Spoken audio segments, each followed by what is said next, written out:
Bismillahirrahmanirrahim. Today our session is regarding presentation skills. When we talk about presentation skills, usually that a normal perception is there. We talk about professional presentation या academic presentation, बच्चे students हैं तो schools, colleges, universities में presentation देनी है, कोई job कर रहे हैं तो कोई official presentation है. But before moving towards that sort of professional presentation, पहले थोड़ा सा एक intro दे दूँ, generally discuss कर लूँ कि presentation आते किस किस areas में है. Clear? When we talk about presentation, always remember that there are two main areas. One is called verbal, one is called what? Non-verbal. ये थोड़ा सा इसको क्लियर कर लीजिएगा कि verbal, non-verbal में written and oral both come. Verbal presentation, verbal communication, clear? Verbal expression, it involves both written and oral. चाहे वो आप बोल के presentation दे रहे हैं, वो भी presentation है. एक्सप्रेशन है, कम्युनिकेशन है, चाहे आप रिटन में कर रहे हैं. तो I try to tackle both side by side जी, क्योंकि talking about examinations, clear, talking about assignments, talking about official expressions, clear, written is also there. तो बच्चे मैं बोर्ड एग्ज़ाम्स में अगर बात करूं तो मार्क्स में कम या ज़्यादा होने की बहुत बड़ी वजह प्रेजेंटेशन भी होती है. Clear, how are they presenting their knowledge, how are they presenting their in simple word answers जी. तो इसको सिर्फ हमने एक ऑरल प्रेजेंटेशन ही नहीं लेना, साथ साथ ये भी ध्यान में रखिएगा कि इसको रिटन प्रेजेंटेशन में भी हम इस्तेमाल कर सकते हैं. अब non verbal talking, clear, your body language, your facial expressions, clear, your eye contact, the technique to involve the audience, clear, these are all called what जी, नॉन वर्बल. यानी जो बोलने और लिखने में ना आए, इसके अलावा कुछ भी हो, that is called non verbal. अब इसके अलावा मैं कह रहा हूँ, सपोज जी if I am using some background, that is important. Clear, what audio I am using for it जी, what video I am using for it जी, क्लियर, व्हाट इमेज और picture I am using for it जी, that is non verbal. मैं किस hall में या किस gathering में, किस सीटिंग अरेंजमेंट में प्रेजेंटेशन दे रहा हूँ, that is also non verbal.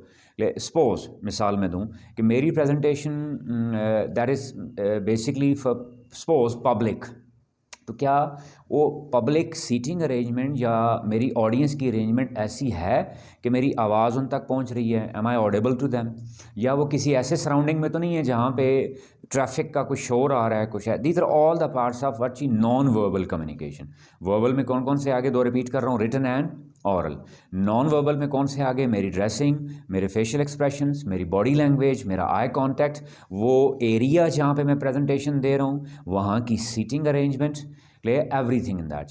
Now moving towards its actual plan, it basically involves 4 P's. When we talk about what presentation, clear, तो basic इसमें 4 P's आपके आएंगे. clear, मेरे साथ साथ याद करते जाना आपने. What is number 1 जी? Plan. clear. Number 2 preparation or prepare. Number 3 practice phase. And number 4 presentation phase. How to present. Issue यहाँ पे आ रहा होता है कि प्रेजेंटेशन में जो पहले 3 फेजेस हैं, मोस्टली स्टूडेंट्स ख़ास तौर पे अगर कहूँ तो वो इन 3 को इग्नोर कर देते हैं. क्लियर, उनका सारे का सारा फोकस किस पे होता है, प्रेजेंटेशन पे. Clear, that how will they present. Clear, कि वो प्रेजेंटेशन जो उन्होंने करनी है उस पर सिर्फ फोकस आ जाता है सारा, लेकिन उससे पहले के तीनों फेज़ वो प्रेजेंटेशन इटसेल्फ से ज़्यादा इंपॉर्टेंट है. क्लियर, इन विच प्लान जी, clear, do I have a strong plan regarding my presentation? Clear, when I have planned certain things, मैंने प्लान कर ली है, इवन निटी गिटीज उसकी माइन्यूट डिटेल्स भी, कि मेरे ऑडियंस कौन होंगे, मेरे सुनने वाले कौन होंगे, क्लियर, मैंने किस एनवायरनमेंट में प्रेजेंट करना है, वो फॉर्मल है, इनफॉर्मल है, क्लियर, स्कॉलरली है, क्लियर, किस लेवल के लोग मेरे ऑडियंस में शामिल हैं, मेरा कंटेंट मैटर, मैंने उसके लिए ज़ुबान कौन सी इस्तेमाल करनी है, क्लियर, किस लैंग्वेज में मैंने प्रेजेंटेशन देनी है, क्लियर, मेरी प्रेजेंटेशन का मटेरियल का सीक्वेंस क्या होगा, उसकी अरेंजमेंट क्या होगी, वो सारी चीज़ें प्लान करने के बाद फिर एक उसका फेज़ है that after planning how to prepare. Clear, now what are the details जी, वन बाय वन हम देखते जाते हैं. पहला देख लें जी कि एस्पेक्ट्स ऑफ प्लानिंग जी, that once again there are 3 phases जी. पहले हमने क्या कहा कि किसी भी प्रेजेंटेशन के लिए देर आर व्हाट 4 P's. वो P's ध्यान में रखने हैं, plan, prepare, practice, then present. अब उसके बाद प्लानिंग में आके देख लें कि एस्पेक्ट्स ऑफ प्लानिंग में there are 3 aspects of planning जी. Number 1 purpose, Number 2, audience. Number 3, structure. Regarding purpose जी, one by one अपन देखते हैं इनको. WH questions. You always raise WH questions. कि आपने जब कभी भी कोई प्रेजेंटेशन देनी है, ये क्वेश्चंस आपने रेज करने हैं. Number 1 जी, who is presenting? Who am I? What is my status? That is very important जी, specifically for students. कि मोस्टली स्टूडेंट्स के सामने उनके प्रोफेसर्स बैठे होते हैं, सीनियर्स बैठे होते हैं, लर्नेड लोग बैठे होते हैं, लेकिन उनका प्रेजेंटेशन मोड थोड़ा सा ऑकवर्ड हो जाता है. So never forget about your limitations. यहाँ एक पॉइंट लिख लीजिएगा, limitation. What are your limitations? अब लिमिटेशंस में फर्दर सब पॉइंट्स बना लें. दैट एज लिमिटेशन, क्या जो आप पॉइंट प्रेजेंट करने जा रहे हैं जिस पे वो आपकी एज को सूट करता है. नंबर 2 जी, your degree limitation, your qualification limitation. Number 3 जी, सोशल लिमिटेशंस. नंबर 4 जी, अबव ऑल कंटेंट लिमिटेशन. मिसाल, प्रेजेंटेशन के लिए मुझे मिले 5 मिनट हैं और मैंने कंटेंट उस प्रेजेंटेशन में रख दिया 1 घंटे का. So don't you think that problem हो जाएगी? कि यानी पहले हु एम आई, यानी प्रेजेंटर मैं हूँ कौन, मैं बीइंग अ क्या प्रेजेंट करने जा रहा हूँ. Being a student, being a teacher, being a professional, being some internee, whatever you call it. कि आपने पहले अपना स्टेटस क्लियर करना है. गॉट माय पॉइंट जी. सेकेंडली जी, what is to be presented, क्या चीज़ प्रेजेंट करनी है. Normally the main topic is something else, clear, और उस टॉपिक से रिलेटेड बात उसका पॉइंट कुछ हो रहा है तो फोकस ज़्यादा उन पे चला जाता है. यानी topic is something else, during presentation focus is mostly there on something else. क्यों? कि अब नॉलेज अब लिमिटलेस होता जा रहा है, एक्सपेंड होता जा रहा है with every coming day. Clear, अब नॉलेज की अवेलेबिलिटी बहुत ज़्यादा है. किसी एक टॉपिक को आप इवन गूगल भी करें तो आपको वहाँ पे उससे रिलेटेड हज़ार आर्टिकल्स मिल जाते हैं. अब ये चीज़ इंपॉर्टेंट है कि मैंने बेसिक चीज़ प्रेजेंट क्या करनी है, कि चाहे वो मेरी प्रेजेंटेशन 5 मिनट की है, आधे घंटे की है, घंटे की है, जो भी है, कि मैं उसी से ही स्टिक रहूँ. Are you all getting my point जी? I may not deviate. कि sometime you expand a topic, तो वो एक्सपेंड करते करते ऐसा हो रहा होता है कि वापस उसको आप कंक्लूड नहीं कर पा रहे होते, या अपने उस मेन पॉइंट पे नहीं आ पा रहे होते. तो यानी प्लानिंग फेज में पहला हमने क्या कहा जी, कि हु इज प्रेजेंटिंग, और दूसरा हम क्या कह रहे हैं अब, what. That is important. Clarity of what जी, या clarity of content, clarity of subject matter, कि किस चीज़ को प्रेजेंट करना है मैंने, कि ताकि मैं उससे रिलेटेड कोई भी पॉइंट्स दे रहा हूँ, कोई एक्सप्लेनेशंस दे रहा हूँ, कोई रेफरेंस कोट कर रहा हूँ, तो वो सारे मेरे मेन टॉपिक से ही कंसर्न हों, कहीं मैं आउट ऑफ द बॉक्स के चक्कर में आउट ऑफ द वे ना चला जाऊँ. थर्डली जी, why am I presenting it, very important. आसान एक मिसाल से समझा रहा हूँ कि that usually what is observed, that presenters are all the time focusing on what she effort to impress the audience. That is one thing. And the other thing, the real thing is, focus is all the time on what she, my presentation, clarity of my expression. कि आसान ज़ुबान में, कि मैं अगर presentation देते वक्त मेरा सारा फोकस किस चीज़ पे रहे, कि मेरे ऑडियंस मेरी प्रेजेंटेशन से इम्प्रेस कितने ज़्यादा होंगे, तो वो presentation that can not be called a successful और फ्रूटफुल प्रेजेंटेशन. दूसरी तरफ मेरा अगर फोकस सारा किस चीज़ पे आ गया कि मेरा सब्जेक्ट मैटर क्या है, और मैंने उस सब्जेक्ट मैटर को आसान तरीन तरीके से अपनी ऑडियंस तक पहुंचाना कैसे है, कि उन ऑडियंस में से मेजॉरिटी, मैक्सिमम या ऑल, डिफरेंट लेवल्स कहूँ, सारे उसको समझ पाएँ कि मैं क्या प्रेजेंट करना चाह रहा हूँ. Am I clear ji? One point agenda. Then ji, where that premise is, as I told you earlier, कि भाई क्या वो जो लोकेशन है, वो प्लेस है, is that suitable for my presentation? It depends, ना. It could be there in some conference room, it could be there in classroom, it could be there in some auditorium. अब सारों के अलग अलग तकाजे हैं. Classroom presentation, that is something else. Conference room presentation, for example, for professional, that is something else. Auditorium, that is something else. अब आपके सारों में बॉडी लैंग्वेज, सारों में tone, pitch of voice, gestures, movements, ये डिफर करेंगी. छोटी सी tip बच्चों के लिए, स्टूडेंट्स के लिए, कि that when you are there in front of your seniors, that too much movement is not appreciated. Too much physical movement और the movement of your arms, your hands, कि ख़ास तौर पे जब सीनियर्स के सामने प्रेजेंटेशन दी जा रही हो तो उसमें बहुत ज़्यादा मूव करना, क्लियर, बहुत ज़्यादा हाथ हिला हिला के बात करना, ये ज़्यादा अच्छा नहीं समझा जाता.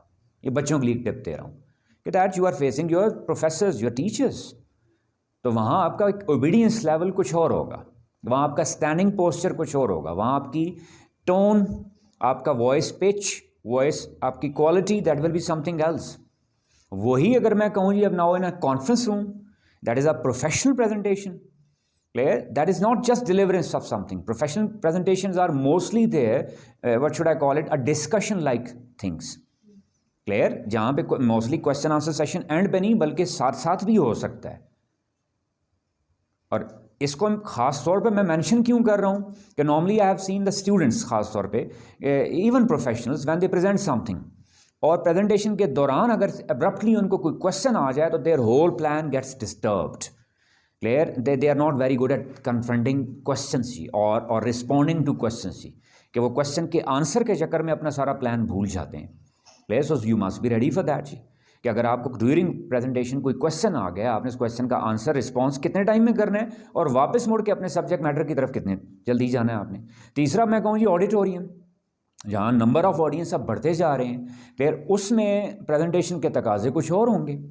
वहाँ पे जो movement can be there with certain liberty, with certain freedom, कि वहाँ की मूवमेंट आप कह लें कि लिमिटलेस भी हो सकती है, कि आप ऑडियंस के बीच में भी मूव कर सकते हैं जाके. आप अगर स्टेज है उसके ऊपर बहुत ज़्यादा मूव कर सकते हैं. आपकी मैं वॉइस कह लूँ या प्रेजेंटिंग स्टाइल, उसमें स्पीच का एलिमेंट भी आ सकता है, क्लियर, वो स्पीच के ट्रेट्स भी आ सकते हैं, because public presentation is there. Are you all getting my point जी? तो ये हमने पहले डिसाइड करना है कि वेयर, कि मैं कहाँ पे वो प्रेजेंटेशन दे रहा हूँ. ठीक है, वो क्या उसकी seating arrangement, sitting, noise factor, clear, serenity factor, कोई डिस्टर्बेंस का एलिमेंट तो नहीं है, सारी चीज़ें बॉदर करनी होती हैं प्लान में, क्लियर, कि ये प्रेजेंटेशन से सारी पहले होती हैं चीज़ें. Normally with apologies I have seen the presenters जी कि वो एंड टाइम पे प्रेजेंटेशन के वक्त जाके अपना मल्टीमीडिया सेटिंग कर रहे होते हैं, या उस वक्त जाके अपना जो उनकी स्लाइड्स हैं या उनकी पीपीटीज़ हैं वो उस वक्त उसको ऑन करने की कोशिश कर रहे होते हैं, या उस वक्त बैकग्राउंड की सेटिंग करने की कोशिश कर रहे होते हैं, या उस वक्त ऑडियंस को एडजस्ट करने की कोशिश कर रहे होते हैं. These are all wrong ji.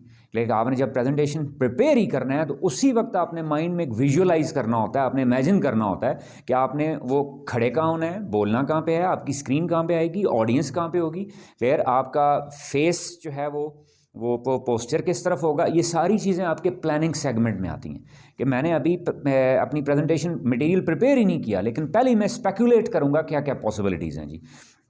Then जी how will I present it जी, क्लियर. अब हाउ, क्लियर, अगला हमारी तकरीबन कह लें जितनी भी बातें हैं सारी इससे पे होंगी, भाई वो कैसे प्रेजेंट करनी है. क्लियर, हाउ में आसान अगर कहूँ तो कि बिगिनिंग ऑफ दैट, ठीक है, जिस तरह सबसे बड़ा जो बच्चे मेरे पास आते हैं सबसे प्रॉब्लम हर्डल क्या होती है इनकी प्रेजेंटेशन में, beginning. Beginning is very important. क्यों? कन्फ्यूजन होती है, फ्रस्ट्रेशन होती है, एक स्ट्रेस होता है उसका, ऑडियंस का प्रेशर होता है, ठीक है, या जिसको आप कहें डिमांड ऑफ परफेक्शन, जिसको मैं कॉन्फिडेंस, ठीक है, पहले सेशन में डिटेल में डिस्कस कर चुके हैं. शॉर्टली यहाँ पे बता दूँ कि मैं ये कॉन्फिडेंस का लफ्ज़ ही नहीं बोलता, कि बच्चों को ये अपने दिमाग से निकाल लेना चाहिए कि confidence itself is nothing, it is simply demand of perfection. कि वो जो डिमांड ऑफ परफेक्शन होती है, क्या मतलब, बच्चा वहाँ से उठता है तो पहले ही सोचता है जी मैं वहाँ जाऊँ तो मेरा चल के जाना भी अच्छा हो, मेरी गेट, मेरी चाल भी अच्छी हो, मैं वहाँ जब खड़ा हूँ मेरा स्टैंडिंग पोस्चर अच्छा हो, मैं जब बोलूँ मेरी वॉइस अच्छी हो, मेरा मटेरियल अच्छा हो, सारा अच्छा. वो परफेक्शन की डिमांड ही वहाँ से बिगिनिंग को ख़राब कर देती है. क्लियर. तो how to prepare the beginning, the beginning few minutes, few seconds are very important. Clear. वो बिगिनिंग के बाद फिर अगला नेक्स्ट क्या होगा, फिर उसमें वीडियो एडजस्टमेंट को करनी है, वो कहाँ पे होगी, ठीक है, कोई इमेज एडजस्ट करना है उस रिलेटेड, वो कहाँ पे होगा, कोई हैंड आउट्स अगर हैं उनकी टाइमिंग क्या होगी, ऑडियंस को इन्वॉल्व करना है, अगर उसमें उनका फीडबैक इन्वॉल्व करना है वो कहाँ पे होगा। These are all the things in answer to what जी, हाउ, कि how will I present it जी। तो ये आप कह लें कि पहला हमने क्या कहा एस्पेक्ट ऑफ प्लानिंग में, पॉइंट नंबर 1 व्हाट जी, पर्पस जी। सेकेंडली जी, audience analysis, that who are my audience, their qualification, their academic context, their social context, their religious context, their financial context. It depends. Na? Without having their knowledge, how can I present well? कि कहीं वो कुछ चीज़ें बात उसका over confidence में तो नहीं चली जाएंगी या लो कॉन्फिडेंस में तो नहीं चली जाएंगी। Are you all getting my point जी। तो ऑडियंस को पहले ही स्पेकुलेट करना, या स्पेकुलेट भी नहीं, mostly we know about the audience कि हम अगर प्रेजेंटेशन देने जा रहे हैं तो हमारे ऑडियंस कौन होंगे। क्यों कि जब मेरे ऑडियंस मुझे क्लियर है तो मैं प्लान करते वक्त सारे ऑडियंस को माइंड में रखूँगा। क्या उसमें कोई मैट्रिकुलेट स्टूडेंट्स भी हैं, क्या उसमें कोई इंटरमीडिएट के स्टूडेंट्स भी हैं, क्या उसमें BSMS के हैं, क्या उसमें कोई प्रोफेशनल्स हैं। अगर वो मिक्सचर है तो मेरे प्लान में, मेरी स्ट्रेटजीज में मैंने सारों को टैकल करना है फिर, जिसको आसान जुबान में आप कह लें below average, average, above average, with less knowledge, with more knowledge, with maximum knowledge, जो आप कैटेगरीज बना लें ताकि हर किसी को सेटिस्फैक्शन मिले उसके लेवल के अकॉर्डिंगली। सपोज मेरे ऑडियंस में अगर स्टूडेंट्स भी हैं, लेकिन मैंने अपनी प्रेजेंटेशन का लेवल सिर्फ किसके लिए रखा हुआ है, अपने स्कॉलर्स के लिए, तो वो जो सेगमेंट है जिनके माइंड्स को वो टच नहीं कर पा रहा होगा वो बोर फील करेंगे वहाँ पे, या वो उस प्रेजेंटेशन का हिस्सा नहीं बनेंगे। गॉट माय पॉइंट जी। So audience analysis is very important ji.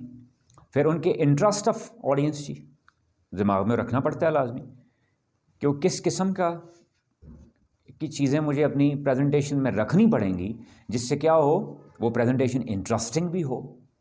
What are the needs of audience जी, वो क्या चाह रहे हैं। क्या मेरा फोकस सिर्फ अपनी प्रेजेंटेशन के ऊपर है, या मेरा फोकस उनकी क्लैरिटी के ऊपर भी है, उनकी सेटिस्फैक्शन के ऊपर भी है, उनकी डिमांड्स के ऊपर भी है, उनकी रिक्वायरमेंट्स के ऊपर भी है। अगर इन सारे सवालों का जवाब हाँ में है तो फिर मेरी प्रेजेंटेशन ऑटोमेटिकली सक्सेसफुल हो जाएगी जी। उनका बैकग्राउंड नॉलेज जी, उनकी एक्सपेक्टेशंस ऑडियंस की, एंड अबव ऑल उनको इससे फ़ायदा क्या होगा।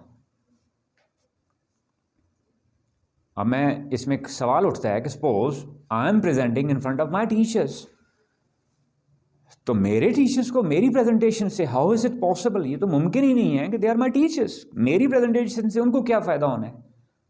तो मैं एक क्रिएट कर लूँगा कि that how will I please them, और in other words if suppose seniors are there in front of me, how will I please them और how will I get them involved in my presentation. कि भाई उनका knowledge, उनका level मुझसे ज़्यादा है, मेरी प्रेजेंटेशन से उनको कोई फ़ायदा नहीं होना। अब मैंने अपनी प्रेजेंटेशन में उनकी इन्वॉल्वमेंट ऐसे रखनी है ताकि उनको भी फील हो कि they are becoming the part of it. I will automatically get their support, मुझे उनकी सपोर्ट भी मिल जाएगी, मुझे उनकी एक्टिव पार्टिसिपेशन भी मिल जाएगी, मुझे उनकी इन्वॉल्वमेंट भी मिल जाएगी, और अप्रिसिएशन और सक्सेस भी मिल जाएगी अपने प्रेजेंटेशन के पर्पस की। इसको आसान जुबान में ये कह लूँ कि मैं उस प्रेजेंटेशन में कोई 1, 2, 3 ऐसी एक्टिविटीज़ प्लान कर लूँगा जिसमें उन सीनियर्स की इन्वॉल्वमेंट मेरे लिए बेनिफिशियल हो, किसी ऐसी फॉर्म में कि जैसे मैं कोई उनसे रिक्वेस्ट कर रहा हूँ कि sir today my topic is this one, I am going to present on this, I need your worthy opinion on this. आप ऐसा कोई हैंड आउट डेवलप कर सकते हैं कि आपकी वर्दी ओपिनियन इस टॉपिक के बारे में क्या है, आपका एनालिसिस इस बारे में क्या है, आपका नॉलेज इस बारे में क्या कहता है। अब उनकी इन्वॉल्वमेंट भी हो गई, मेरी हेल्प भी हो गई, वो बोर्डम एलिमेंट भी रिमूव हो गया, और प्रेजेंटेशन भी सक्सेसफुल हो जाएगी। And third one in the planning phase जी, फिर ध्यान रखिएगा हमने शुरू कहाँ से किया, 4 P's। पहला उसमें हमने क्या कहा, प्लानिंग। अब हम एस्पेक्ट्स ऑफ प्लानिंग स्टडी कर रहे हैं। एस्पेक्ट्स ऑफ प्लानिंग में हमने फर्स्ट वन क्या स्टडी किया, पर्पस क्या है मेरी प्रेजेंटेशन का। सेकंड वन हमने क्या कहा, ऑडियंस एनालिसिस होना चाहिए। थर्ड वन अब क्या कह रहे हैं हम, स्ट्रक्चर ऑफ माय प्रेजेंटेशन जी, कि what will be the structure. In that structure जी, above all number 1 self clarity regarding the topic, regarding the content, regarding the subject matter, कि सबसे पहले मैंने खुद क्लियर होना है उस चीज़ के बारे में जो चीज़ मैं प्रेजेंट करने जा रहा हूँ। Normally, what is observed, referring to specifically students जी, कि they collect information, data, material from internet जी.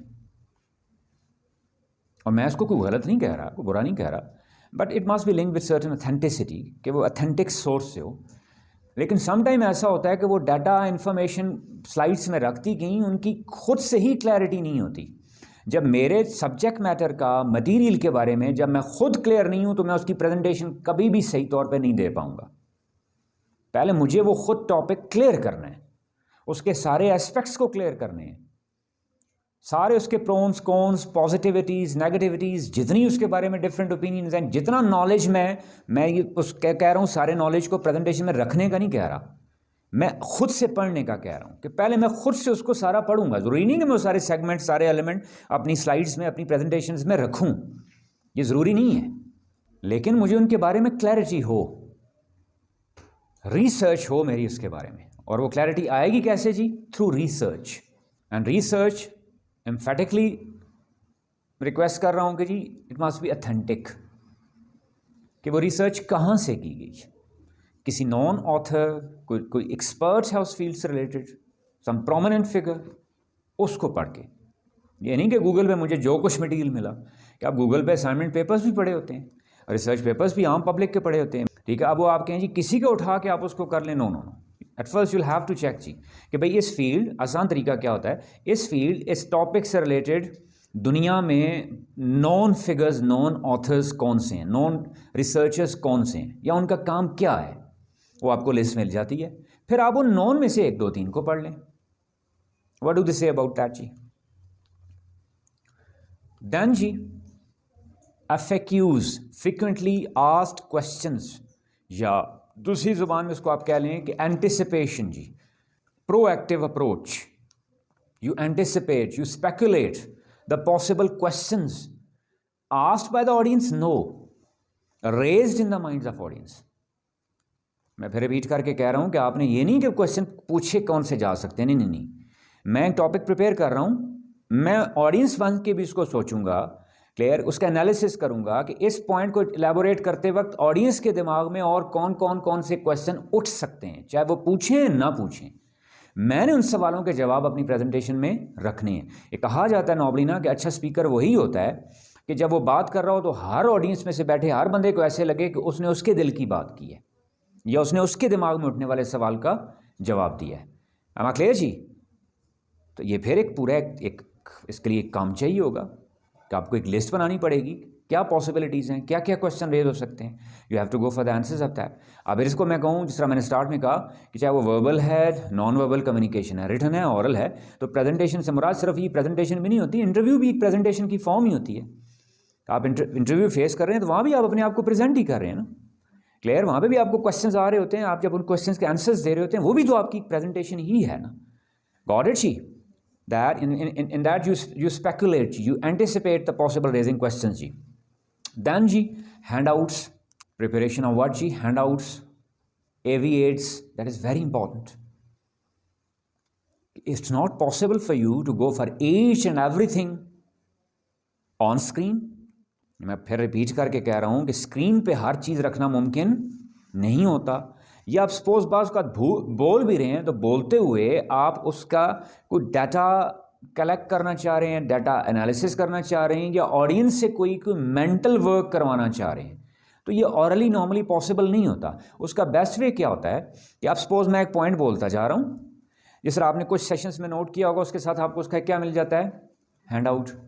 कि आप उसका एक हैंड आउट प्रिपेयर करके, वो क्वेश्चनर भी हो सकता है, वो इंफॉर्मेशन बेस्ड भी हो सकता है, ठीक है, वो कोई डाटा एनालिसिस भी हो सकता है, जिसकी भी डिटेल मैं चाह रहा हूँ कि सारी स्क्रीन पे आना पॉसिबल नहीं है, या आ नहीं सकती, क्योंकि उसका स्क्रीन में फॉन्ट बहुत छोटा हो जाएगा, तो आप हैंडआउट्स के फॉर्म में दे दें, वो ऑडियंस के पास चला जाएगा कि जब मैं वो पॉइंट डिस्कस कर रहा हूँ, ऑडियंस उसकी खुद बहुत डिटेल देख लेंगे वहाँ से.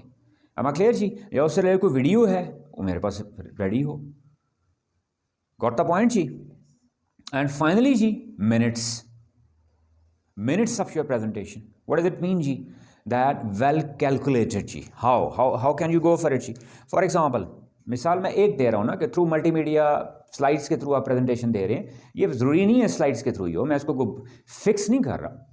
आप अपना पेपर भी यूज़ कर सकते हैं, विदाउट स्लाइड्स भी कर सकते हैं, लेकिन आजकल ज़रा टेक्नोलॉजी की अवेलेबिलिटी है तो best way I try to go for it on slides जी, कि उसमें how will I go for it, for example my slide 1 जी, क्लियर, इन माय स्लाइड 1। अब स्लाइड 1 में है क्या कुछ है, उसके मेरे पास मिनट्स हों, what are the points there, और उन पॉइंट्स के लिए टाइम कितना रिक्वायर्ड होगा, दैट इज़ वेरी इंपॉर्टेंट, कि मैंने अपने हिसाब से उसकी एक प्रिपरेशन करनी है।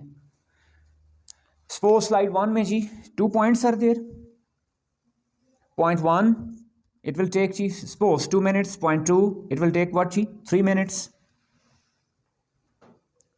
और इसका बेस्ट वे क्या होता है, I can go for what जी प्रिंट आउट्स, कि मैं अपनी ही स्लाइड्स के प्रिंट आउट्स अपने पास रख सकता हूं। ये बहुत इंपॉर्टेंट है, इसको गौर से सुनिएगा, कि some time electricity issue, energy issue, multimedia issue, कुछ भी प्रॉब्लम होगी आपकी, सपोज स्लाइड्स ख़त्म हो गई, चली गई, what will you do, you must have some plan B, that print out is your plan B ji.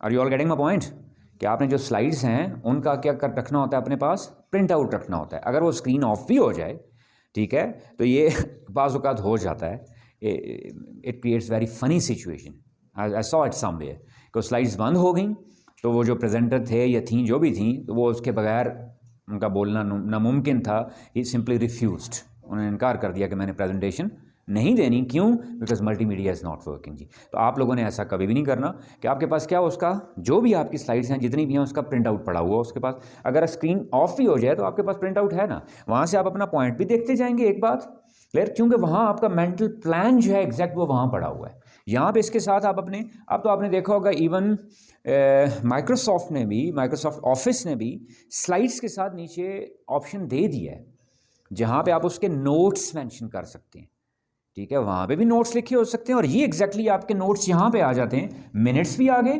Clear, और मिनट्स के साथ आप नोट्स भी किए। स्लाइड 1 में आपने क्या बोलना है, क्लियर, स्लाइड 2 में आप उसके साथ आपने कौन कौन से पॉइंट्स हैं, टाइम क्या होगा उसका, क्या बोलना है उसके साथ, clear, this is called what जी, मिनट्स ऑफ योर प्रेजेंटेशन जी। तो एंड पे आप सम अप कर लेंगे। सपोज आपको गिवन टाइम दिया गया 30 मिनट्स, और आप कि जो स्लाइड्स बन रही हैं आपने चेक नहीं की, मौके पे जाके आपको पता चला कि आपका suppose you went for what, how many slides, 20 slides, और आपके 30 मिनट्स ओवर हो जाते हैं after 8 slides, what will you do? तो वो आपकी सारी, जब तक आपकी प्रेजेंटेशन कंप्लीट ना हो उसका वो इम्पैक्ट क्रिएट नहीं हो सकता। आपको उसको कट शॉर्ट करना पड़ेगा या आपको उसको आधे में छोड़ना पड़ेगा, क्लियर, और आपकी सारी प्रेजेंटेशन स्पॉइल हो जाएगी। तो जब आप यूँ पहले ही प्लान कर लेते हैं तो उसको आपको आइडिया हो जाता है कि आपके पास अवेलेबल टाइम कितना है, ठीक है, और आपने जो मटीरियल प्रिपेयर किया उस पर कितना टाइम लगेगा। So take minutes of that जी। This was what जी, third phase of what जी, planning जी। There comes P2 और second P। First P क्या था, planning, second P अब क्या आ गया, preparation। In preparation ji, once again there are 3 segments ji, opening, middle and ending। Then what is there in opening ji? You can see 4 points there ji. Regarding opening, as I told you before moving towards those 4 points, that opening is considered to be the most important जी। अभी मैं फिर क्या कह रहा हूँ कि अभी हम प्रेजेंटेशन पे नहीं आए, अभी हम प्लानिंग के बाद किस फेज पे आ रहे हैं, प्रिपरेशन के फेज पे, क्लियर। प्रिपरेशन के फेज पे मैंने नंबर 1 पॉइंट अपने माइंड में क्या रखना है कि how will I open my presentation, how will I take a start with my presentation जी। You can see it on screen जी, clear, 2 approaches, macro and micro। आपको 2 ट्रायंगल्स की स्क्रीन पे नजर आ रही होंगी, और स्टूडेंट्स के लिए खास तौर पे ये टिप कि हमेशा जब भी उन्होंने कोई प्रेजेंटेशन देनी है, शुरू के 2-3 मिनट्स उन्होंने बार बार रिहर्स करने होते हैं। कि मोस्टली होता क्या है, प्रेजेंटर गया वहाँ लेक्टर्न पे, डाइस पे, रोस्टम पे जाके खड़ा हुआ, वो इनिशियल लाइंस ही भूल जाते हैं कि या दिमाग में आइडिया ही नहीं है, प्रेशर होता है ऑडियंस का, क्लियर। ये एक नेचुरल है, इसको कोई कहे जी नहीं होता तो ये कोई मानने वाली बात नहीं है, ये होता है, क्योंकि डिमांड ऑफ परफेक्शन और डिमांड ऑफ परफेक्शन भी कोई गलत चीज़ नहीं है, हर इंसान चाह रहा होता है उसकी प्रेजेंटेशन अच्छी हो। तो उस प्रेशर में आके इनिशियल लाइंस जो होती हैं वो गड़बड़ हो जाती हैं। जब इनिशियल लाइंस गड़बड़ होती हैं तो आगे पूरी प्रेजेंटेशन में उसका एक प्रेशर रहता है कि मेरी बिगिनिंग अच्छी नहीं हुई। क्यों? हमारे यहाँ वो जुमला बहुत प्रिवेल करता है कि first impression is the last impression जी। अब मैं क्लियर जी? तो उसके लिए क्या है टिप नंबर 1 जी, never speak abruptly before after reaching there, कि कभी भी आपने जहाँ जाके प्रेजेंटेशन देनी है या बैठे हुए हैं वहीं बैठे हुए देनी है, या बैठ के खड़े होके देनी है, या स्टेज पे जाके देनी है, कहीं भी करनी है, जब भी आपको प्रेजेंटेशन का कहा जाए या आपकी टर्न है, आपने फ़ौरन कभी भी नहीं बोलना होता। यू स्पेंड सम टाइम, आपने कुछ सेकंड्स या एटलीस्ट 1.5 मिनट आपने गुजारना होता है। क्लियर? कैसे गुजारना? और भी गुजारना भी कोई फजूल एक्टिविटी नहीं है। Clear? You can manage, you can settle your things there, you can check your slides there, you can check your papers there, कि जो आपको पेपर्स रिक्वायर्ड थे या ड्यूरिंग प्रेजेंटेशन चाहिए होंगे पॉइंट्स के, आपके हैंडआउट्स क्लियर पड़े हुए हैं वहाँ पे। ठीक है, आपका वो सारी अरेंजमेंट जो है वो कंप्लीट है। क्लियर? उसके बाद आफ्टर रनिंग द स्लाइड्स उनको चेक कर लेना कि क्या वो सही चल रही हैं, नहीं चल रही, हैंग तो नहीं हुआ सिस्टम। ठीक है ना? You have to go for it. Clear? उसमें from home I learn, my teacher वो कहा करते थे कि सपोज सम टाइम बोर्ड साफ भी है तो उसको आप दोबारा साफ कर लें। इन लाइटर नोट कह रहा हूँ जी। And I actually practised it somewhere. Once I was asked to speak on something, and I had no idea from where to begin. That's why I always say that the teachers are the biggest strength on the face of earth. तो मुझे उस वक्त वो फिर और कुछ भी नहीं लगा, मैं साफ़ किए हुए ही बोर्ड को दोबारा साफ़ करता रहा। एक मिजाहन एक बात कह रहा हूँ। तो आप वो बोर्ड भी साफ़ कर सकते हैं। क्लियर? आपने अगर घड़ी पहनी हुई है उसकी सेटिंग अरेंजमेंट, अपने पेपर्स की arrangement, you spend some time. क्यों? कि साइकोलॉजी कह रही होती है कि उस वक्त आपका नर्वस सिस्टम बहुत डिस्टर्ब्ड होता है। जैसे ही आप वहाँ जाके जब फ़ौरन बोलना शुरू करते हैं तो आपकी आवाज़ कांपती है। ठीक है, गला खुश्क होता है। तो आप जब 1 से 1.5 मिनट उन्होंने कहा है कि जी 1 से, और उसके लिए एक और एक्सरसाइज बताई जाती है कि दैट प्रेस योर टोज, कि पाँव के अंगूठों को आप ज़ोर से हिलाएं, ऊपर नीचे करें, इनको दबाएं, कि जो आपका बीपी सिस्टम है जब वो नॉर्मल हुआ हो। तो आपने देखा होगा नॉर्मली घरों में भी एक एक्सरसाइज होती है कि जी पाँव के तलवे मलें जी इसके, जी कोई बेहोश हो जाए, इंसेन हो, कुछ हो, तो आप उसको अगर अंगूठे ज़ोर ज़ोर से दबाएं तो आपका वो बीपी सिस्टम नॉर्मल हो रहा होता है। गॉट माई पॉइंट जी? एक टिप तो ये होगी कि आपने कुछ टाइम क्या करना है, गुजारना है। Number 2, very important, specifically when you are a beginner, ख़ास तौर पे उन स्टूडेंट्स के लिए जिन्होंने फर्स्ट टाइम प्रेजेंटेशन देनी है, उनके लिए बता रहा हूँ कि never directly begin with your topic, plan some activity for the audience in the beginning. इसको आप वार्म अप भी कह सकते हैं, इसको आप शॉकिंग भी कह सकते हैं, स्टार्टलिंग, दर्जनों नाम मिलेंगे आप गूगल करेंगे तो। और ईजीएस्ट वे इसका क्या है कि that you can establish, prepare some hand out for your audience. कैसे? मिसाल से समझाऊं कि सपोज आपने मुझे कहा जी मैंने आके एक प्रेजेंटेशन देनी है, आई एम ऑन स्टेज, मैं यहाँ पे आया हूँ, यहाँ पे after introducing myself, Bismillah Rahman Rahim, my name is this, today I'm here to present on this topic. Before taking a start with my presentation, I have prepared certain handouts for you. Clear? तो मैं वो कोशिश करूँगा, अगर मुझे help भी हो लेकिन उसके बावजूद भी मैं मूव करूँगा। That movement is very important, कि वो कुछ को वो हैंडआउट्स खुद दे दूँ अपने हाथों से, आई कॉन्टैक्ट इस्टेब्लिश कर लूँ। और हैंडआउट्स जब मैं दे रहा हूँ फिर वो पास ऑन भी हो जाते हैं और लोग भी होंगे आपकी वो हेल्प भी कर सकते हैं। ठीक है, सपोज एक रो है तो आप फर्स्ट वन को दे दें, वो पीछे मूव हो सकते हैं, फर्स्ट वन को दे दें, पीछे मूव हो सकते हैं। इस दौरान आपने मैक्सिमम ऑडियंस से क्या करना होता है, eye contact with a smiling face. अब क्या टाइम भी गुजर रहा है, आपका उनके साथ एक रिलेशन बॉन्डिंग भी डेवलप हो रही है, and above all among audience you catch certain people who are responsive.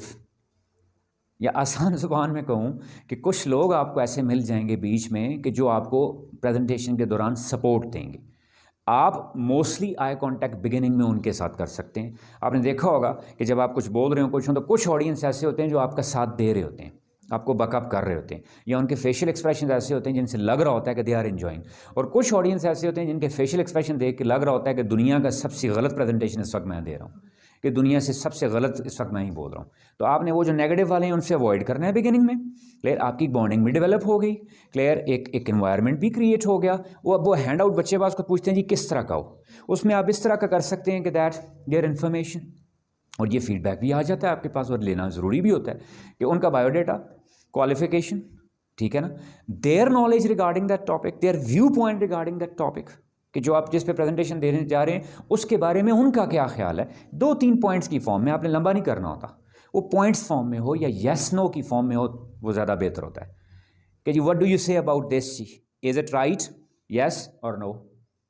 Clear, how can it be made right through this और दिस जी, यानी ऑप्शंस कैसे सूरत में। और फाइनली शॉर्ट फॉर्म में फीडबैक जी। क्लियर, उसमें आपने उनकी इन्वॉल्वमेंट भी कर दी। क्लियर, और अपना आप भी आपने रिलैक्स कर दिया। जब आप 1-2 मिनट गुजर जाएंगे फिर आप बिल्कुल कंफर्ट जोन में आ जाएंगे। फिर जब आप अपनी प्रेजेंटेशन की तरफ आएंगे तो आपको ऐसे फील होगा कि वो ऑडियंस पहले से ही आपके साथ थे, आप एक फैमिली बन चुके हैं, आपका एक बॉन्ड डेवलप हो चुका है। अब आप एक एज लेवल पे होंगे। अब आए उन ट्राइंगल्स की तरफ, जो अप्रोच का मैं कह रहा था कि दैट मैक्रो और माइक्रो जी, कि हमने किस अप्रोच पे जाना है। कि यहाँ क्या है कि इन the beginning I expand all the things, कि मैंने अपनी प्रेजेंटेशन में अपने सारे जो इंपॉर्टेंट पॉइंट्स एंड डिटेल है वो सारी कहाँ पे दे दी, स्टार्ट में दे दी। Clear, I am explaining all the points of my presentation and finally I am concluding it जी टूवर्ड्स सर्टन व्हाट जी, certain what should I call it, simply conclusion, कि मैं पॉइंट्स को पहले एलैबोरेट कर रहा हूँ सारों को, और एंड पे उनको कंक्लूड करके towards certain establishment of some point, sorry, कि मैंने सारा पॉइंट्स डिस्कस किए और एंड पे उसका कोई ना कोई एनालिसिस या कोई ना कोई पॉइंट्स जो इस्टेब्लिश करना चाह रहा हूँ, ये वो है। सेकंड वन इज व्हाट जी, कि जिसमें मैं स्टार्ट में ही जो मेरा व्यू पॉइंट ऑफ प्रेजेंटेशन से रिलेटेड, ये जो क्रक्स है या जो सबसे इंपॉर्टेंट चीज़ है वो मैं कहाँ पे दे दूँ, स्टार्ट में दे दूं। फिर आगे उसकी डिटेल्स, निटी गिटीज जो है उनको 1 बाय 1 एक्सपेंड करता चला जाऊं। दोनों अप्रोचेस ठीक हैं, दोनों इफेक्टिव हैं, दोनों इंप्रेसिव हैं। It depends upon your subject matter. अब अगर आप कहें कौन सी मुश्किल है कौन सी आसान है, तो this second one is considered bit easier ji.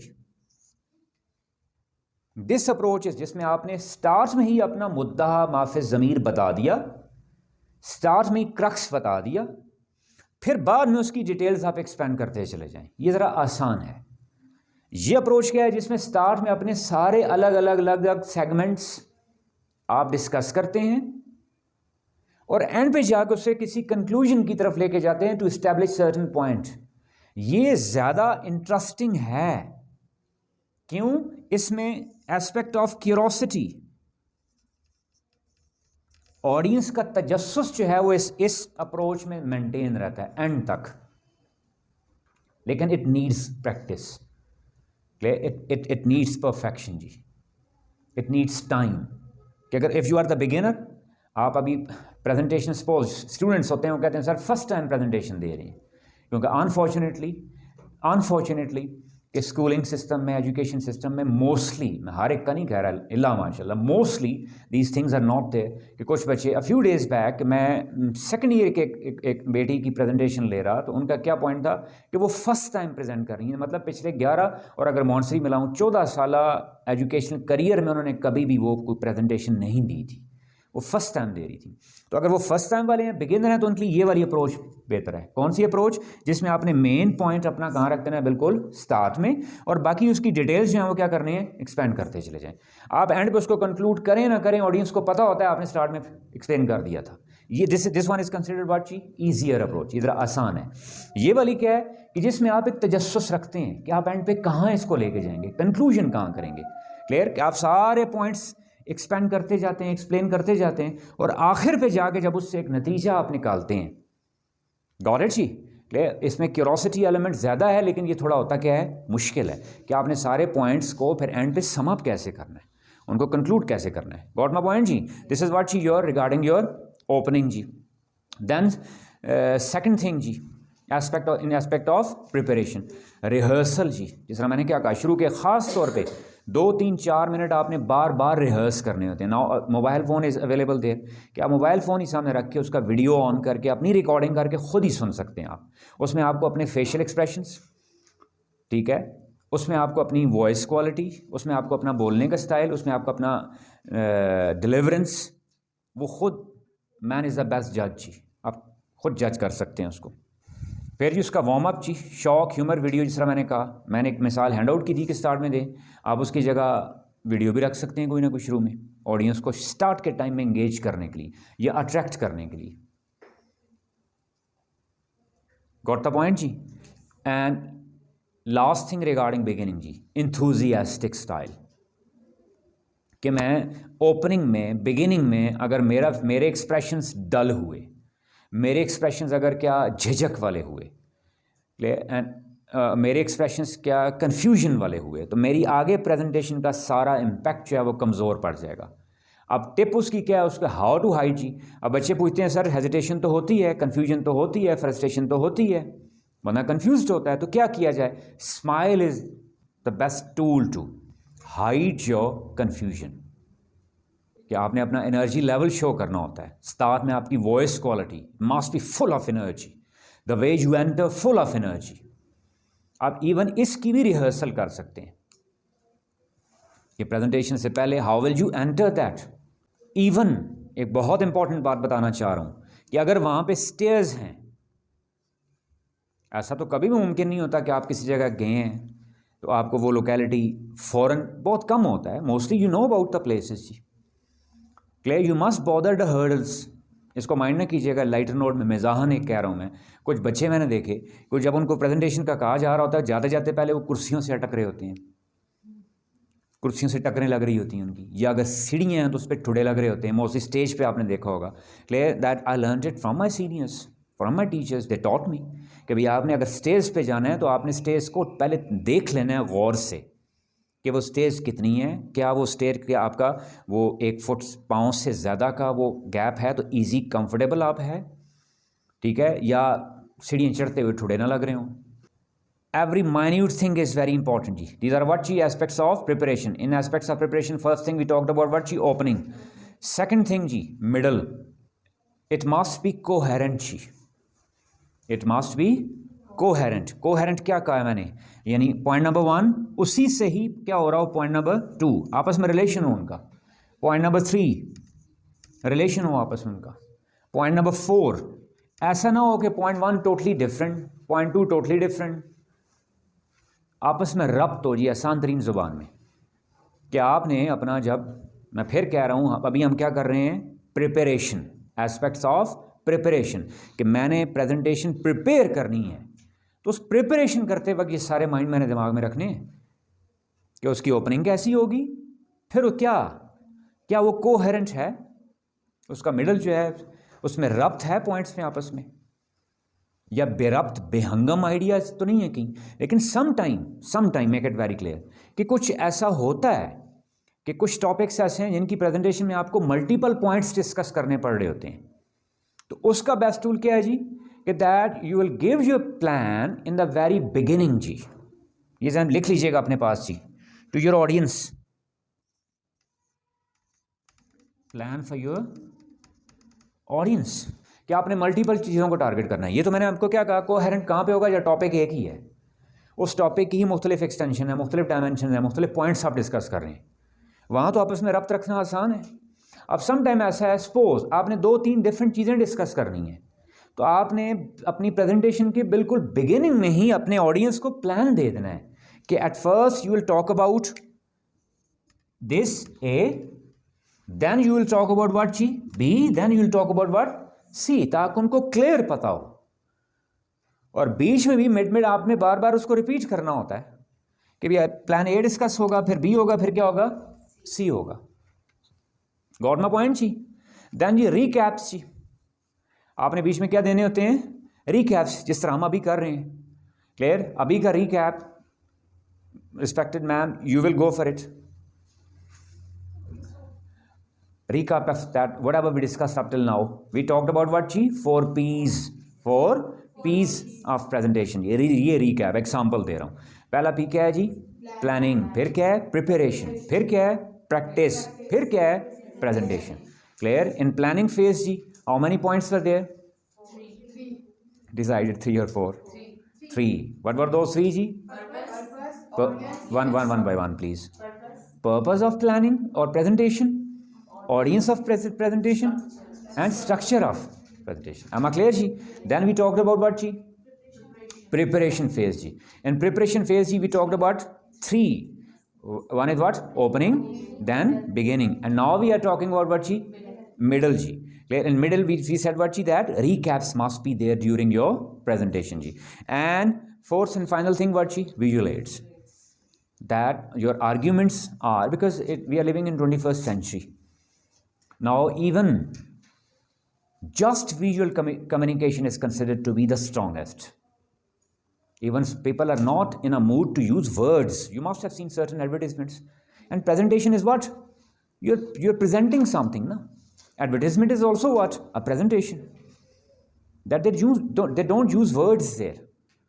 Just images speak. Images speak. So along with your presentation, you must add what? Visuals. In form of what? Videos and pictures. Next, last phase of preparation, what is that? Ending. In the end, you have to go for what? Once again a recap of that. Once again a summary of all that. Along with what? Suggested action. What is that suggested action? It means what do you expect from audience to do regarding that? Number one. And number two, it must fulfill the demands of audience. एक तो ये है कि मेरा prescribe suggested action है, यानी मैंने आज की प्रेजेंटेशन दी, उस प्रेजेंटेशन से मैं क्या अपने ऑडियंस से क्या चाह रहा हूं वो क्लियरली अनाउंस्ड हो, और उसके लिए बेहतरीन क्या होता है? हैंड आउट फॉर्म में हो। Getting my point? और दूसरा कौन सा होता है कि अगर मैंने सिर्फ जस्ट प्रेजेंटेशन देनी थी, I need to just express my self, अब मैं ऑडियंस पे छोड़ूंगा कि उन्होंने उससे क्या रिजल्ट्स निकालने हैं। जब ये मेरे माइंड में होगा, यानी क्या स्टूडेंट्स ने उससे क्या रिजल्ट्स निकालने हैं, प्रोफेशनल्स ने क्या निकालने हैं, टीचर्स ने क्या निकालने हैं, अगर मेरी प्रेजेंटेशन में वो सारी चीज़ें होंगी, सबकी सेटिस्फैक्शन होगी, तो ऑटोमेटिकली वो रिजल्ट्स अचीव हो जाएंगे, नहीं हो जाएंगे? Are you getting my point? As you must have observe कि हम अपने सेशन के हर सेशन के स्टार्ट में क्या क्लियरली अनाउंस कर रहे होते हैं कि आज का सेशन किसके लिए है? टीचर्स के लिए भी है, प्रोफेशनल्स के लिए भी है, स्टूडेंट्स के लिए। फलां सेशन किसके लिए है? मदर्स के लिए है। Am I clear जी? फलां सेशन सिर्फ टीचर्स के लिए है, फलां सेशन टीचर्स और स्टूडेंट्स दोनों के लिए। गॉट इट जी? सो ड्यूरिंग प्रेजेंटेशन हम उसमें पे फोकस भी फिर कर रहे होते हैं। अब उन विजुअल एड्स में जी बहुत इंपॉर्टेंट एलिमेंट जी, नंबर वन एस्थेटिक्स, जमालियात जिसको आप कहते हैं, the element of beauty must be there. आपकी चॉइस ऑफ कलर्स, आपका theme, it must be attractive जी, because it appeals. इन्न अल्लाह जमीलुन व युहिब्बुल जमाल। जब खालिक में जमालियात कमाल बदरजा अतम है तो मखलूक में क्यों नहीं होगी? इट इज़ नेचुरल जी, इट अपील्स। मैं कुछ स्टूडेंट्स को, कुछ बच्चों को, कुछ अपने कलीग्स को कहते हैं वो जी हमें काम पे फोकस हमने करना है जी, ये छोड़े, ये फजूल चीज़ें नहीं, ये फजूल चीज़ें नहीं हैं जी। या some people even attach these things to feminine aspect. Unfortunately मैं इसको कमिलमी कहूँ, क्या कहूँ कि जी ये क्या है जी, feminine aspects. No no no, not at all. मैं फिर कुरान मजीद के वर्सेस कोट करके कह रहा हूँ, इन्नल्लाह जमीलुन व युहिब्बुल जमाल। अब इस आयत को भी क्या फिर फेमिनाइन एस्पेक्ट से लिंक करेंगे आप? फिर क्या ये फेमिनाइन एस्पेक्ट्स नहीं होते, ये इंसान की फितरत में शामिल है। जहाँ मौजूद हैं वहाँ अल्हम्दुलिल्लाह, जहाँ नहीं मौजूद हैं वो काबिल गौर बात है। They must think about themselves, they have got innerly barren. Got it जी? देन जी the language, it must be simple, simply understandable, बहुत स्कॉलरली ना हो, बहुत मुश्किल ना हो, बहुत फ्लारी वर्डिंग ना हो, जिसको आम से तरीन से लेके ख़ास तरीन ऑडियंस तक समझ सकें। फिर उसका फॉन्ट वेरी इंपॉर्टेंट जी, कि some time I have observed कि स्लाइड्स के ऊपर मटेरियल सारा इतना भर दिया जाता है कि वो पढ़ा नहीं जा सकता। Slides are just there to give the points, not the details. am I clear जी? डिटेल्स कैसे करनी है हमने एक टिप दी थी, अभी डिस्कस की थी, through hand outs. Very through what? Handouts के, सारा कुछ स्लाइड्स में नहीं डालना होता, वो आप हैंडआउट्स की फॉर्म में दे दें, यानी उसका फॉन्ट क्या हो, विजिबल हो, सब क्लियर अंडरस्टैंडेबल हो। अब क्लियर अप टिल हियर जी। फिर इसी में एक और एस्पेक्ट ऑफ प्रिपरेशन में एक एक्स्ट्रा एक चीज़ ऐड कर रहा हूँ कि जो एक स्टैंडर्डाइज्ड दुनिया सारी इसको फॉलो करती है, 7 C's ji. 7 C's of communication भी इसको कहते हैं, 7 C's ऑफ सक्सेसफुल कम्युनिकेशन भी कहते हैं। अब ये 7 कोई हरफ आखिर नहीं है, ये 9 भी हो सकते हैं, 3 भी हो सकते हैं, 20 भी हो सकते हैं, 2000 भी हो सकते हैं, लेकिन एक दुनिया मोस्टली स्टैंडर्ड 7 C's की बात कर रही होती है फॉर इफेक्टिव कम्युनिकेशन। कौन कौन से हैं ये आपके जी? नंबर 1 करेक्शन जी, it must be clear. 7 C's क्यों कह रहे हैं? ये सारे C से शुरू हो रहे हैं।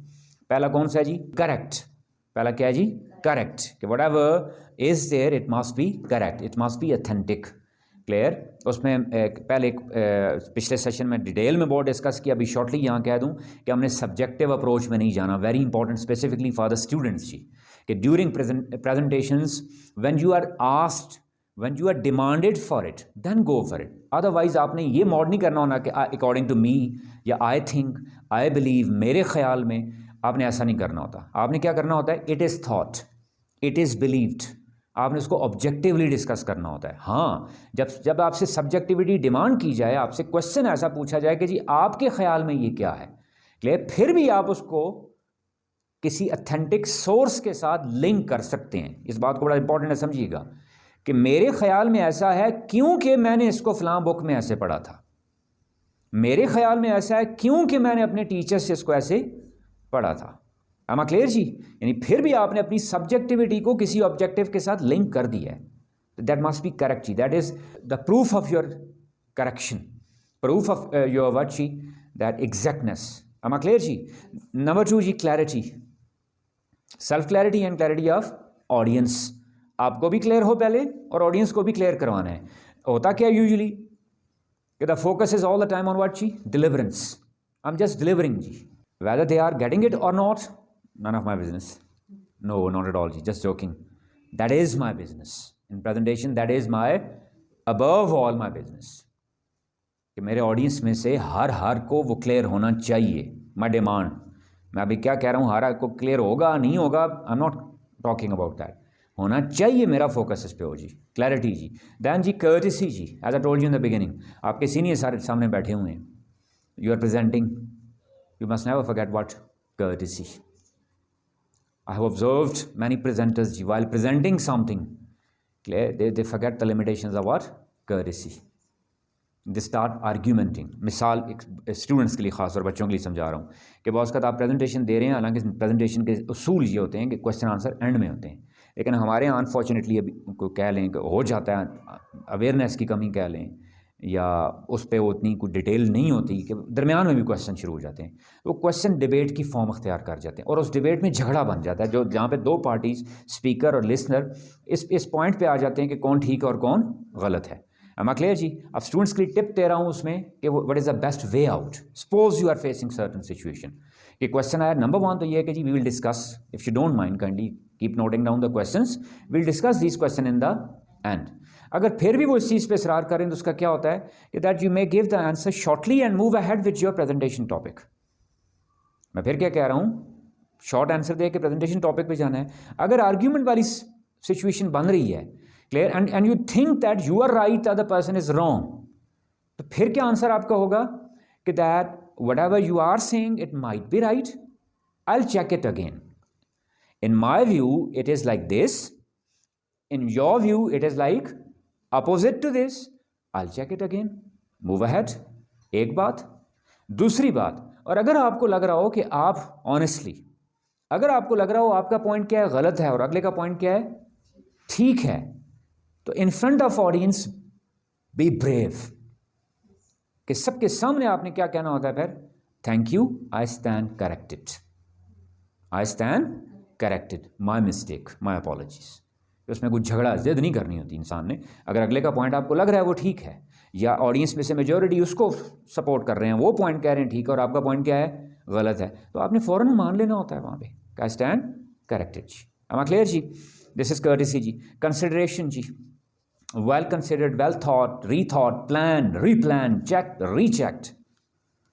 कंसाइज जी, brevity is the soul of wit, Shakespearean style, क्या कहा जाता है कि जी इख्तिसार जी, कि वो जामे हो लेकिन मुख्तसर हो जी। कंक्रीट विद सॉलिड फैक्ट्स, वो एजम्पशन बेस्ड ना हो, मे बी माइट बी पे बेस ना करती हो, फैक्चुअल हो, सपोर्टेड विद आर्ग्यूमेंट्स हो, एंड फाइनली जी कंप्लीट।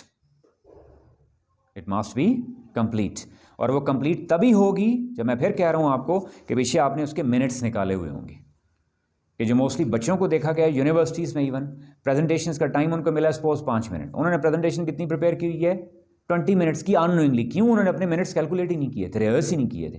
वो बाद में बच्चे दे seem to be lamenting, complaining कि जी हमारी प्रेजेंटेशन पूरी नहीं सुनी गई या हमें पूरा मौका नहीं दिया गया। वो पूरा मौका आपको तो टाइम बता दिया गया था ना, आपने इसको कंप्लीट करना था विद इन दोज 5 मिनट्स जी। am I clear up here जी? तो ये क्या थे 7 C's once again in support of what जी? Preparation. After preparation there comes what जी? Practice phase. अब प्रैक्टिस कैसे करनी है आपने जी? Above all avoid monotony, sameness. अब मोनोटनी, सारे मोनोटोन वैसे क्या कहते हैं जिसको आप एक टोन में रहें, जिस तरह खबरें पढ़ी जाती हैं मोस्टली एक टोन में रहते हुए, क्लियर, उसको मोनोटोन कहते हैं। अब आपने मोनोसाइट भी नहीं रहना, मोनोप्लेस भी नहीं रहना। यानी क्या मतलब कि आई कांटेक्ट नॉर्मली बस का तो होता है राइट टाइम के लोग, राइट साइड के लोगों के साथ एडजस्ट हो, तो प्रेजेंटर सारा वक्त उन्हीं के साथ आई कांटेक्ट में रहता है। दैट इज़ रॉन्ग, वो गलत है। अगर लेफ्ट साइड पे हो तो सारा टाइम वहाँ पे रहता है। यानी क्या मुराद जी? आपने मल्टीपल आई साइट्स भी चेंज करते रहना है, शिफ्ट करते रहना है, अपना फेस डायरेक्शन भी चेंज करती रहनी है, अपनी टोन जो है वॉइस उसमें भी उतार चढ़ाव लाना है, depending upon subject matter, depending upon what? Content. am I clear जी? और इसमें एक और बहुत इंपॉर्टेंट बात कि कह दिया तो क्या कि प्लेस एक नहीं रखनी, लेकिन इसका यह मतलब भी नहीं है कि दौड़ें लगी हुई हों, कि बहुत रैपिड पेस जो है वो भी क्या है प्रॉब्लमेटिक होती है। बहुत तेज़ हो, ठीक है, या बहुत ज़्यादा हो, या बहुत गैर ज़रूरी हो, या हर वक्त हो रही हो, वो भी गलत है ना। am I clear जी? It must be balanced, clear, it must be according to audience. मकसद क्या है कि अपनी प्रेजेंटेशन को ऑडियंस के लिए सक्सेसफुल बनाना। तो आप ऑडियंस के अकॉर्डिंगली मूव करें ना, कि मैं इस साइड पे मूव कर रहा हूँ आगे आ रहा हूँ, उस साइड पे मूव कर रहा हूँ आगे आ रहा हूँ। अगर मैंने बैक में जाना है, बीच में जाना है ऑडियंस के, इट डिपेंड्स अपॉन दैट जी। ये ना हो कि भाई अगर वो फ्रंट पे ही लेफ्ट राइट मूवमेंट ही ना बन, वो एक मार्च पास ना बन जाए, ठीक है, उसको मार्च पास नहीं बनाना प्लीज़। जेस्चर्स जी, as I told you in the beginning, it must be controlled specifically in front of seniors, कि ख़ास तौर पे जब आप बड़े लोगों के, स्कॉलर्स के सामने हैं, स्टूडेंट हैं आप, तो आपने अपने जेस्चर्स बहुत कंट्रोल में रखने हैं। अगर प्रोफेशनल्स हैं तो आपने सीनियर्स के सामने जेस्चर्स को बहुत कॉन्फिडेंस होना चाहिए, ओवर कॉन्फिडेंस नहीं होना चाहिए। आप टीचिंग मोड में ना हो, आप प्रेजेंटिंग मोड में हो, कर्टियस मोड में हो। देन जी इन वर्बल, जो मैंने क्या कहा, written and spoken, written and spoken. Presentation में वर्बल एस्पेक्ट में प्रैक्टिस मोड में आप क्या क्या करेंगे? हम किसको आप डिस्कस कर रहे हैं? प्रैक्टिस फेज को। 4 P's में हमारा कौन सा P आ गया? 3rd P, प्रैक्टिस का। उसमें क्या है जी? स्पीक नेचुरली जी, आर्टिफिशियल ना हो जी, पोजिंग ना हो, एक्टिंग ना हो। यहाँ पे एक बहुत इंपॉर्टेंट पॉइंट, वेरी इंपॉर्टेंट, हर बच्चा यूजुअली स्टूडेंट ये समझ रहा होता है कि प्रेजेंटेशन के लिए सबसे सक्सेसफुल एलिमेंट जो है वो इंग्लिश है। I, being a humble student of English, would always recommend you that at first go for your presentations in your own language, Urdu. कि बिगिनर्स को स्टार्ट पहले किस में करना चाहिए? उर्दू में। अगर कंपल्शन है वो तो एक अलग बात है ना, अगर लाजमी इंग्लिश में प्रेजेंटेशन देनी है वो तो एक अलग बात है, लेकिन अगर बिगिनर्स के पास चॉइस है तो वो प्रेजेंटेशन की शुरुआत कहाँ से करें जी? उर्दू से। पहले कुछ अर्सा वो किस में प्रैक्टिस करते रहें? उर्दू में। जब वो समझें वो उर्दू में अब अच्छी एक सेटल्ड प्रेजेंटेशन दे चुकते हैं, then they can go for what जी? इंग्लिश। इंग्लिश कोई स्टैंडर्ड नहीं है, कोई मयार नहीं है किसी प्रेजेंटेशन का अच्छा या बुरा होने का। That is just a source of what? Communication जी, सोर्स ऑफ व्हाट? कम्युनिकेशन। और प्रेजेंटेशन में सबसे इंपॉर्टेंट चीज़ क्या है? कम्युनिकेशन। क्या आप कम्युनिकेट कर पाए या नहीं कर पाए? मेरी ऐसी इंग्लिश बोलने का, मैंने सेशंस में यू मस्ट हैव नोटिस जी, in the beginning I go for what जी? इंग्लिश। अब मैंने आस्ता आस्ता, क्योंकि mostly students, teachers, my colleagues, my friends asked me कि भाई आप उर्दू में उसको किया करें, वो खासतौर पर स्टूडेंट्स, बच्चों के लिए समझने में उसमें आसानी होती है। Got my point? Is clear जी? मैं फिर रिपीट करके कह रहा हूँ, ख़ास तौर पे स्टूडेंट्स के लिए कि प्रेजेंटेशंस की प्रैक्टिस करनी है तो पहले उनको कुछ अर्सा प्रेजेंटेशन सिर्फ किस में देनी चाहिए? उर्दू में। जब वो उर्दू में अच्छी दे दें फिर वो किस पे शिफ्ट हों? इंग्लिश में जी। टोन जी, there must be variation in tone जी। Pace, it must be controlled जी, neither too quick not too slow. It must be interactive जी, इट मस्ट बी इंटरेक्टिव। अगरचे मैंने स्क्रीन पे दोनों क्वेश्चंस और एक्टिविटीज़ लिखी हुई हैं, लेकिन स्टूडेंट्स के लिए ख़ास तौर पे कह रहा हूँ कि आपने avoid questions when you are in a learning phase, when you are a students. You must go for activities, you must prefer what? Activities. और वो एक्टिविटीज़ का भी क्या है? हैंड आउट्स और कुछ चीज़ें। अब आप पूछ सकते थे जी मैं क्वेश्चन से मना क्यों कर रहा हूँ जी? मैं अपने आप को शामिल करके कह रहा हूँ, सबसे पहले above all I am with the least knowledge. क्या मेरे पास इतना नॉलेज है कि मैं ऑडियंस के उन सारे सवालों के जवाब दे सकूं? Am I well prepared? Getting a point जी, एक बात। दूसरी बात, क्या हमारे ऑडियंस इतने ट्रेंड अवेयर हैं? Unfortunately, with apologies, with due respect जी, बड़े अदब के साथ ये कह रहा हूँ, क्या ऑडियंस हमारे इतने अवेयर, इतने एजुकेटेड हैं कि वो क्वेश्चन आंसर्स के नॉर्म्स से आगाह हों? The answer is simply no जी। हमारे यहाँ सवाल मोस्टली पूछा जाता है अगले को नीचा दिखाने के लिए। सवाल इसलिए पूछा जाता है कि प्रेजेंटर को साबित किया जाए कि उसको कम पता है और सवाल पूछने वाले को क्या है? ज़्यादा पता है। तो जहाँ जब सिचुएशन पहले से ही ऐसी क्रिएट हो रही होती है तो आप क्वेश्चंस को अवॉइड ही कर लें, या उनको एंड पे रख लें, या आप बिल्कुल ख़त्म ही कर दें, तो that is better for students. खास तौर पर स्टूडेंट्स के लिए कह रहा हूँ। और जी, तो आप कह सकते हैं कि questions can be there from some senior, questions can be there from some expert, question can be there from some expert. I'm just presenter, whatever I know, whatever I have the knowledge, I have presented here. मैं एक बहुत important नुक्ता समझाना चाह रहा हूँ ख़ास तौर पे स्टूडेंट्स के लिए जी, या नॉविस के लिए, या जो बिगिनर प्रोफेशनल्स हैं उनके लिए ख़ास तौर पे, कि वो प्रेजेंटेशन के दौरान क्वेश्चंस का, आप मुझसे कोई सवाल पूछ रहे हैं तो इसका कहीं मतलब नहीं है कि मुझे सारी दुनिया का, सारे कायनात का, उस टॉपिक से रिलेटेड हर नॉलेज, हर चीज़ मुझे पता है। मेरा जवाब आपको सिंपल ये है कि मुझे जितना पता है मैंने अपनी प्रेजेंटेशन में बता दिया है। इससे अलावा कुछ चीज़ अगर आपको कोई ठीक लगती है, गलत लगती है, तो आप किसी एक्सपर्ट के पास चले जाएं, आप उससे पूछ लें। आई माइट बी रॉन्ग, अगर मैं गलत हुआ तो मैं अपने आप को क्या कर लूँगा? ठीक कर लूँगा। Are you getting the point जी? ये वेरी इंपॉर्टेंट चीज़ है कि बच्चे समझते हैं नहीं जी कि सवाल का जवाब देना उन पे फ़र्ज़ है। आप पे कोई फ़र्ज़ नहीं है जी। आपका जितना नॉलेज था आपने प्रेजेंट कर दिया, जितना नॉलेज आपका नहीं है वो किसी एक्सपर्ट से, आपके टीचर से, किसी से जाके वो पूछ सकते हैं। और अगर वो सिंसियर हैं उस क्वेश्चन के आंसर पूछने में, और यूजली आपने देखा होगा that questions are not there for the answers. Mostly questions are there to irritate, unfortunately, with apologies.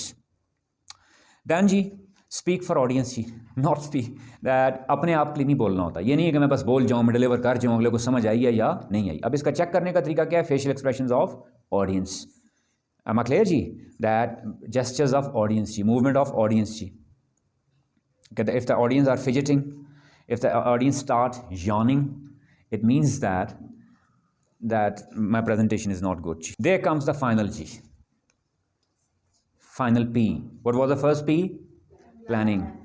Second P? Preparation. Third P? Practice. And fourth P? Presentation जी।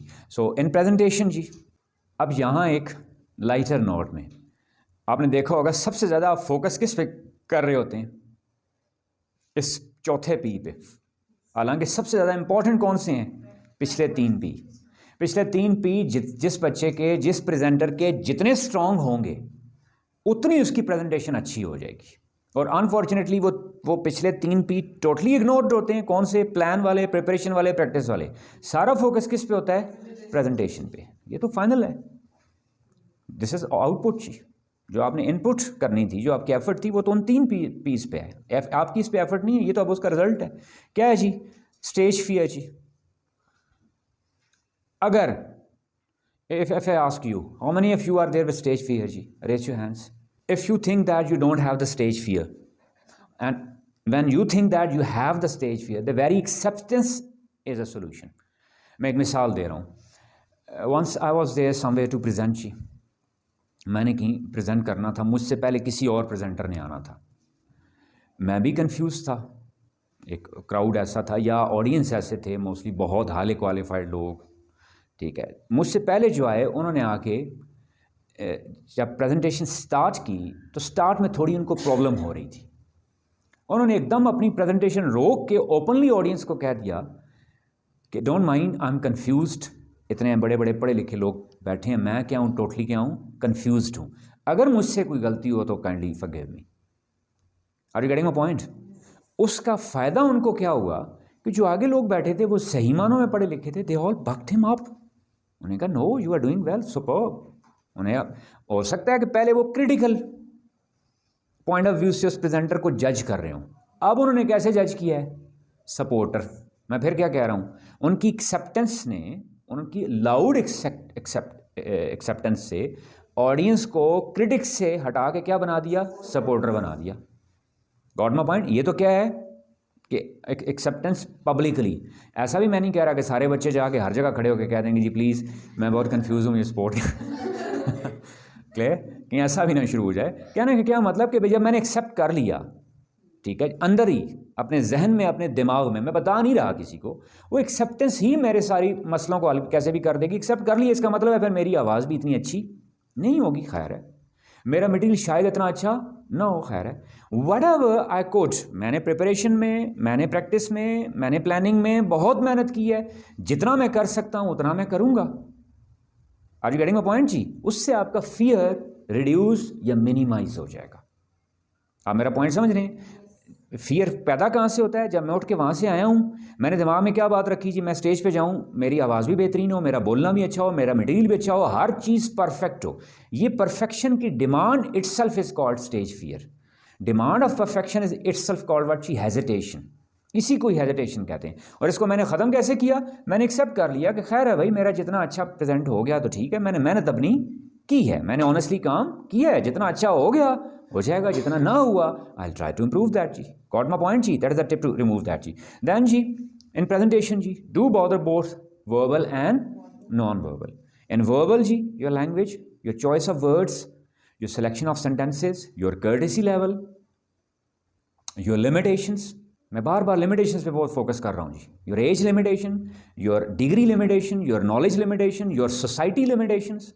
जिस तरह कुछ बातें यूरोपियन सोसाइटी में प्रेजेंटर्स अपने audience में discuss कर देते हैं, क्या मैं यहाँ अपने ऑडियंस में वो डिस्कस कर सकता हूँ? नहीं, हमारा कल्चर उनसे डिफरेंट है। जो चीज़ें वहाँ उनके यहाँ डिस्कशन में आम नॉर्मल है, कोई बात नहीं है, क्या वो मेरे कल्चर में डिस्कशन में आ सकती हैं? नहीं। am I clear जी? दिस इज कॉल्ड व्हाट जी? Verbal care.